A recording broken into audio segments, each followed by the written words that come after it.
Greetings, friends. It's Pat from Dancing Moon Travel coming to you with another wonderful episode of Let's Talk Travel. By the way, if you're joining us, you didn't hit our live broadcast, we're very happy that you're there too. We greet you as well. Always happy for our live listeners, but we know that probably most of you watch us after the fact, and we are delighted to have you out there as well. This evening, I am really excited. We've been featuring various cruise lines through the month of March, and tonight we are kicking off with a brand that may not be quite as familiar to some of you, and that is Oceania Cruise Lines. I'm just really excited to welcome them because we have not yet been able to feature them. And here we have Guillarme Cameron. Guillarme, you're the Business Development Manager for Strategic Accounts with Oceania. How long have you been with them? Well, thanks so much for inviting me on. It's a real pleasure to be here, Pat. I've been with Oceania just coming on 4 years now.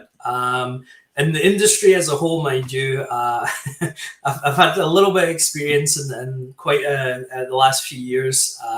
I've actually worked on the advisor side of things. I was an advisor for roughly around about 8 years. In that time, I kind of helped spearhead a cruise brand from where I'm from up here in Canada. And also after that period of time, I actually went into quite a large online retailer, helping do a lot of different specific trainings around cruise.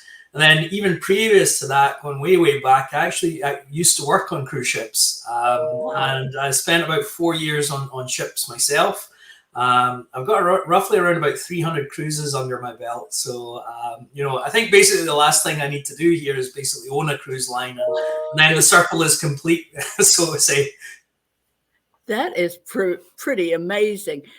Guillarme, is it okay? I have a quick little video clip that I'd like to start Absolutely. our people off with here. Let's just watch that real fast. I think it will whet everyone's appetite to just get a little taste of what they might experience on board with you guys.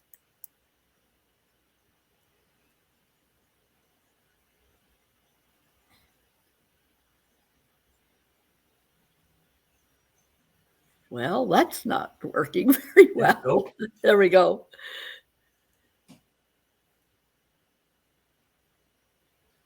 So I'm not too sure if we've got any sound over the top of this, but just to give a little bit of an insight, that first ship was our Riviera, which we have two of. That features about 1,250 guests entirely. And as you can see, some real fantastic dining. I'm sure we're going to kind of cover part of that in a little bit. But Oceania, that's kind of one of our founding pillars is our absolutely fantastic cuisine. Really on board, we have these three different types of pillars that we've really started the cruise line around, and those have been in our existence for pretty much the last 20 years. We've really stayed tried, true, and tested to those. So this one that's getting covered right now is our immersive destination travel that we really try and get into those heart of the destinations. As I mentioned, the cuisine. And then additionally to that is actually on board the vessel itself, and how we have designed these vessels for you. So, yeah. Thank you so much for doing the voiceover. I don't know what happened to the sound.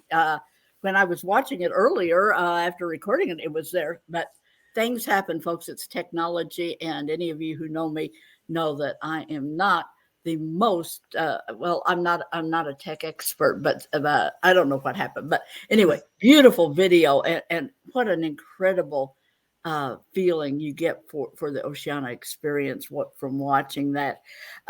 So you guys, I mean, you just provide an ultra premium experience on board your ships. That's right. What we really tried to, essentially, again, when we were created 20 years ago, we really tried to find this small niche in the marketplace. We wanted to be in and around providing that luxury service, but not giving that full-on luxury hand-holding. by design. And in addition to that, we wanted to be over and above and provide slightly more than some of the premium lines that were out there that a lot of people were introduced to cruising by and had really come accustomed to. So where we wanted to fit and the demographic that we were really specifically going after is one that we call a curious traveler. So it was a guest that we were really trying to aim for that maybe didn't need quite as much hand-holding as the full-on luxury lines provided. And again, this was by design because a lot of our guests, they're still intrepid enough where they want to go out and they want to explore off the power of their own steam, essentially. But every now and again, they still need some of those little extra requirements. For example, if we're doing a Mediterranean sailing, for example, that guest may know that fantastic little restaurant in Sorrento. They may have been there and that's where they want to go back to, but they've maybe never been to Kotor in Montenegro. So they do want a short excursion there. And we've designed specifically packages in place where we're providing short excursions in different ports of calls where and when the guests need them. Definitely, in terms of the service side of things, absolutely, we're right tucked up right beside those luxury partners of ours, and to provide that absolutely amazing sense of welcoming on board our vessels. So that's really how we created ourselves back almost 20 years ago. We're actually going to be celebrating our 20th anniversary next year. Wow. Guillarme, what would you say for our listeners who are listening? You've given a pretty good overview, but are there any particular clues that listeners might just identify themselves as Oceania prime candidates for sailing with you guys? What would be those moments? Absolutely. Again, our guests are typically, they've been there and done that. They're kind of searching for that next destination, and that really goes into our immersive experience and how our ships are designed. So we did see the Riviera, which is at 1,250 guests, and that's our biggest ship. Now, as the ships go these days, we also have another set of 4 ships called the Regatta class at only 684 passengers. So what that means to you as guests is that we can get you into the heart of the destination. So, for example, we're being able to dock into Monte Carlo. We're not in Villefranche, which is like 20 minutes away. We're spending more time in the destination as well, so that, again, you can really immerse yourself and get, again, Monte Carlo is a perfect example of this. The city doesn't really come to life until early on in the evening when everybody starts visiting the Casino Square, that's most famous from the Grand Prix and all the movies that you've generally seen. And it serves no use for us to leave there at 4 o'clock in the afternoon. So if you want to spend longer time in destination, you want to get really into the heart of that. As I say, these ships nowadays, the way that they've been going, there's more technology that's ever been sunk into these ships before.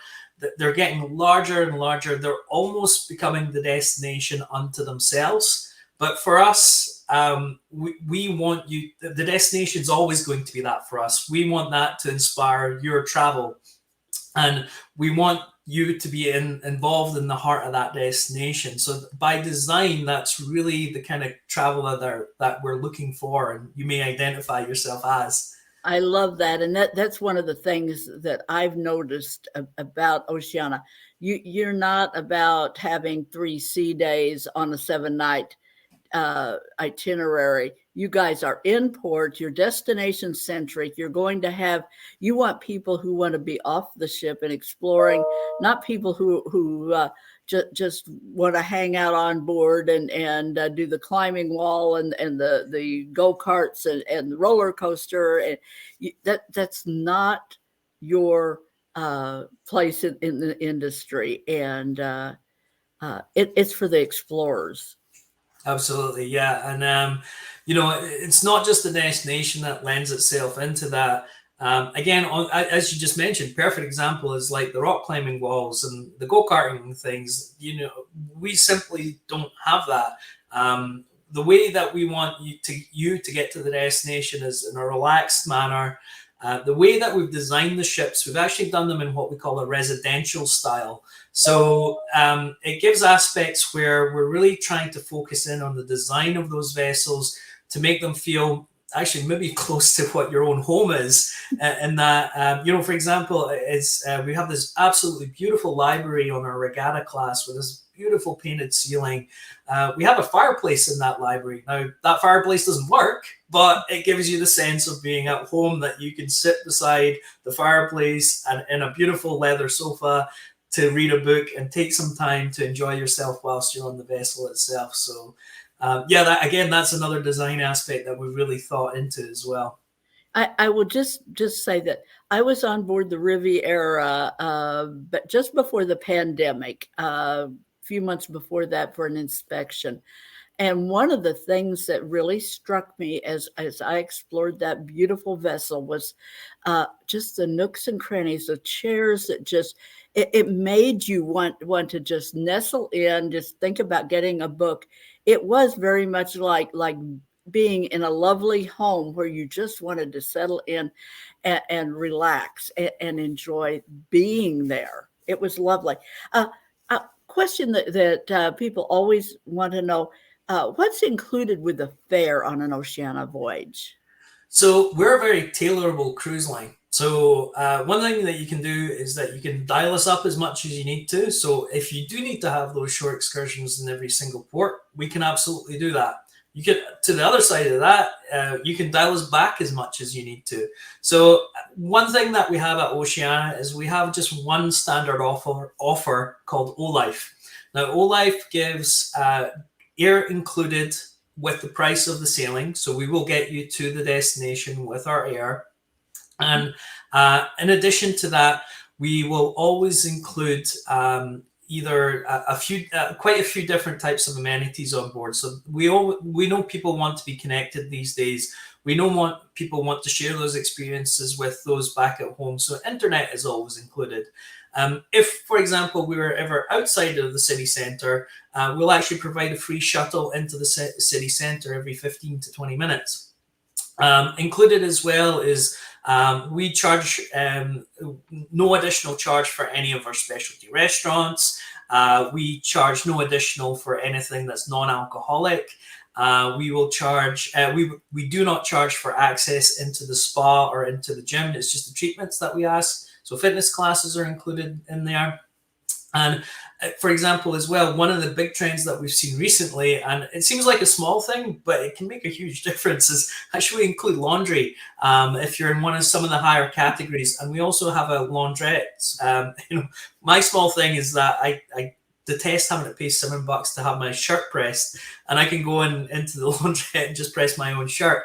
And if you're on sailing that's 30, 40, 50, even up to 180 days, it's a small thing that can make a big difference. In addition to this, with our O-Life offer, we will always include either a choice of shore excursions or a beverage package or an additional shipboard credit. Depending on the length of the sailing, the longer the sailing is, the more shore excursions, the more shipboard credit, or the longer the length of that beverage package is available to you. So that's our standard offer, as well as the inclusions that we always have. And again, it goes into that philosophy. The less that you're kind of shelling out the key card there, the more relaxed the manner that you're going to be on board that vessel is. So again, that's type of the philosophy that we have included as part of Oceania. Excellent. Now, here's one that I always have to check about because it's always of interest to me and to many of our listeners as well. What about the food on Oceania? So if you don't know Oceania at all, this is really where we excel at. Now, the last three things that I have talked about is our destinations, the ships, and the food. And I know every cruise line talks about exactly those three things. So really at Oceania, how we differentiate on our food and how we deliver and really create a memory around the food is, for one, we spend more money on ingredients than any other cruise line out there. In addition to this as well, we cook à la minute. So what that means is when the waiter takes your order and takes it into the kitchen, that's when and where your meal is being prepared. We're not one of these operations where we have to cater to 3,000 or 4,000 people in an evening. So for us to be ready at 6 o'clock at night, we need to start prepping at 6 a.m. in the morning. No, we're able to cook there and then on the spot. One great example is I have a fantastic advisor who always came to me with a story where each morning he would go to the chef and he'd be like, "Hey chef, what's for dinner tonight?" And the chef's like, "Brad, I have no idea. I'm going into the market today. I'm going to go and find something and I'll let you know later on because that's what we're going to cook tonight." So again, we're trying, not only that we're spending more on ingredients, but we're trying to source as locally as we can.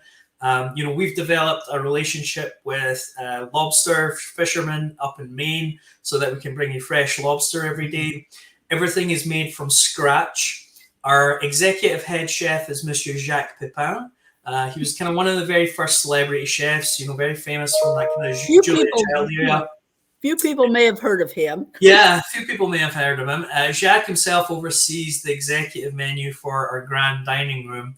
And he also has a restaurant dedicated to him on the Riviera and the Marina called Jacques, which is really fantastic French cuisine. Actually, being half French myself, I can absolutely attest that it's one of the best French meals I've ever had. And again, that comes at no additional cost to you. We want you to enjoy that experience. For any of our specialty restaurants, we ask that you just make a simple reservation. Again, there's no additional charge. And again, going into that comfort level, you can dine when and where you want to within our grand dining room. We understand that you may be out in Rome for a very long day, so you might be coming back at the ship and later on. So you might have to dine at 8:30 that evening. And the following day, because you had such a long day at Rome, you might be a little bit tuckered out and you want to dine at 5 o'clock, then absolutely, we do that.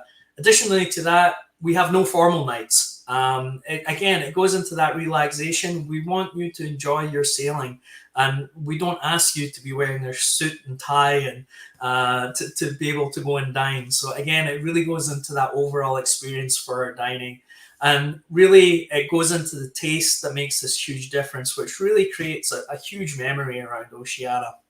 Yeah, I have to say that same ship inspection that I did in Miami on the Riviera, the food, just that meal that they served to the travel agents on board that day. There were probably about 30 of us, I think. It was a memorable meal. It was that good. It was. You got to tell, what did you have, Pat? Did you go for the sea bass that day? I think I did have the sea bass. I see everybody goes for the One sea of my bass. favorites.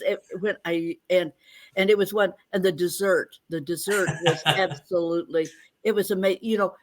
It wasn't real heavy. It wasn't real sweet, but it was absolutely. It was just perfect. It was spot on.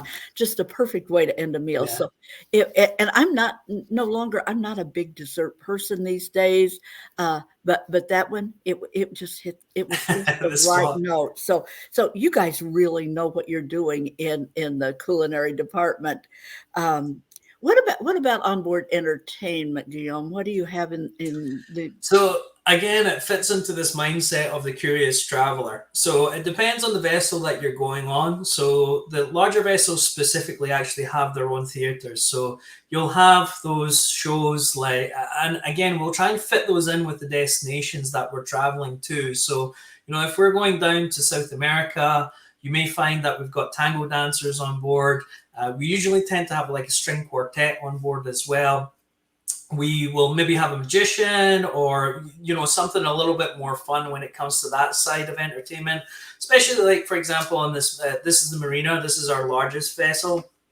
Beyond that, again, we really try and fit in with the mindset of where we're traveling into. So we will bring on specialized lecturers on board.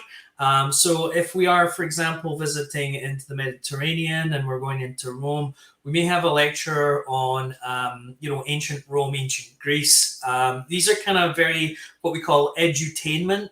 And they're very kind of TED Talk style presentations. They'll last maybe 40 to 45 minutes. and you come out thinking a little bit along those lines.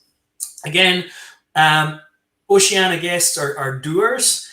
So often what you'll tend to find is that on board the Marina and the Riviera, we'll also have one of our most popular things to do, which is we have an interactive cooking school on board.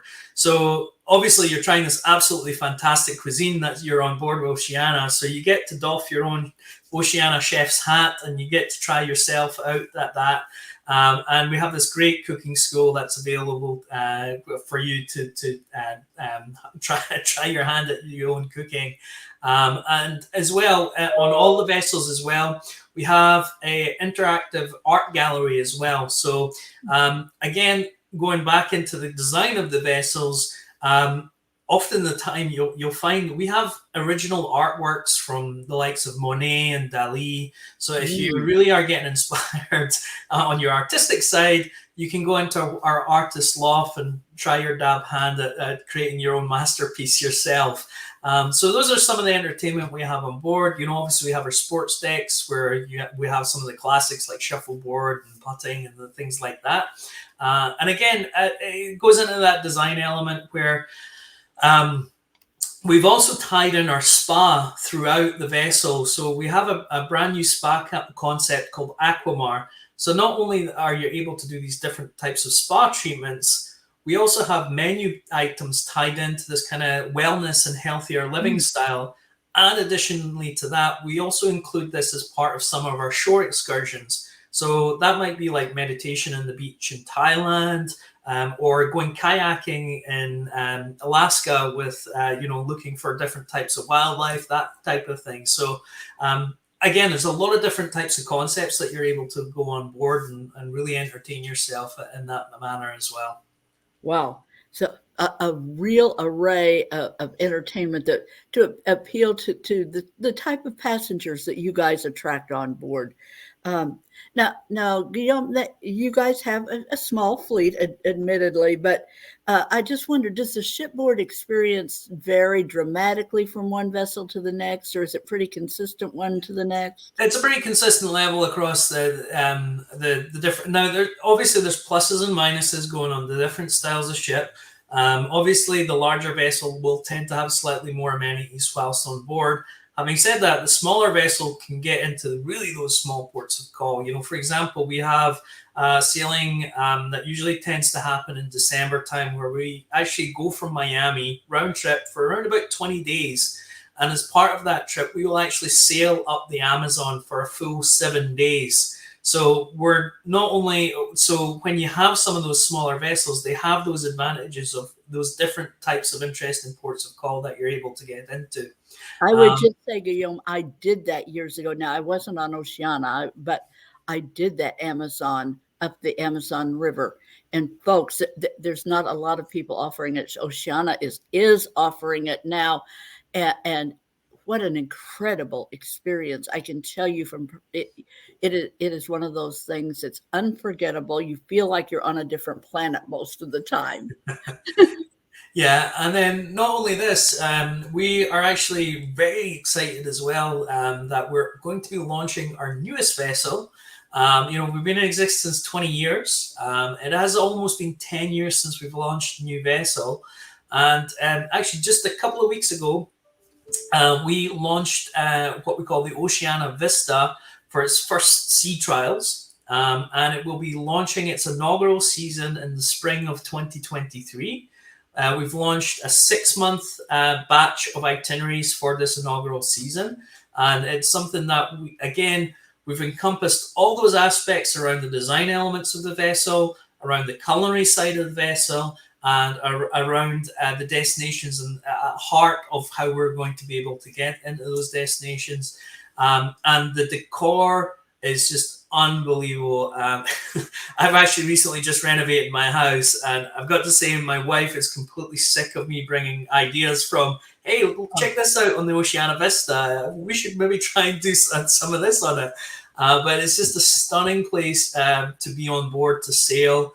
We've got really fantastic social areas on board where our guests of a similar mindset are able to mingle and congregate and start up these fantastic conversations. Actually, this is a great segue here. This is our brand new concept dining called Ember. And it's going to be our first new restaurant on board the Oceania Vista, and that's going to encompass American classic cuisine, but with the Oceania twist on that. And as you can see, I mean, the design aspects of this vessel here is just absolutely stunning. It's so we're really very excited about this. It's very contemporary feeling while still maintaining a classic. It's fresh and airy. It's beautiful. Here's something else I liked about that new vessel of yours. You're thinking about the solo traveler. We are, yes, absolutely. So this is going to be the first, what we call a concierge solo traveler cabin. We have them available on. We realize this is an emerging demographic as well. So not only that, we're trying to incorporate some additional staterooms into the fleet. So on some of our regatta class as well, we're converting some staterooms to be able to accommodate singles. So again, it's a new concept that we're trying to build into Oceania. One thing I have to say though, and as trends have built over this last year, we have seen guests booking further out and guests booking longer sailings than ever before. And definitely these single staterooms are very, very popular. We only have 6 on the entire vessel on the Vista itself. So whenever these become available, they will always go very, very quickly. And at Oceania, we're not a very big line, at 684 guests on the regatta class vessels. It only takes 300 odd couples in the world entirely to book us out on one sailing. So you'll tend to see some of these inaugural sailings when we launch them. That's when we are our busiest. We don't follow many trends where, I know a lot of people will talk about January. That's when you should really be booking cruises because that's when all the cruise lines are launching their deals. No, at Oceania, whenever we're launching new itineraries, that's when we're going to be the busiest. So it's always best to be in touch with Pat ahead of time to look at some of those itineraries because really some of those itineraries inspire. We just launched our around the world sailing for 2024 for a full 180 days. And not only have we, and it's the first time in our history that we usually tend to launch this independently because it's such a crown jewel of ours, but we're also launching a series of grand voyages ranging from 72 to 80, I think 87 days. Again, that will really inspire your wanderlust to maybe destinations that you have been thinking about. And some of those itineraries are really very, very popular. Our around the world actually has sold out. And, wow. And we only launched it last week. Yeah. I have a video of that. Sorry, folks, you're too. No, go ahead, Pat. Yeah, I love. They will have another one. So look at this now and think about the next world voyage. Let's just take a quick look. I hope we have sound on this, folks. I don't know what's going on the sound, but otherwise, let's see what happens.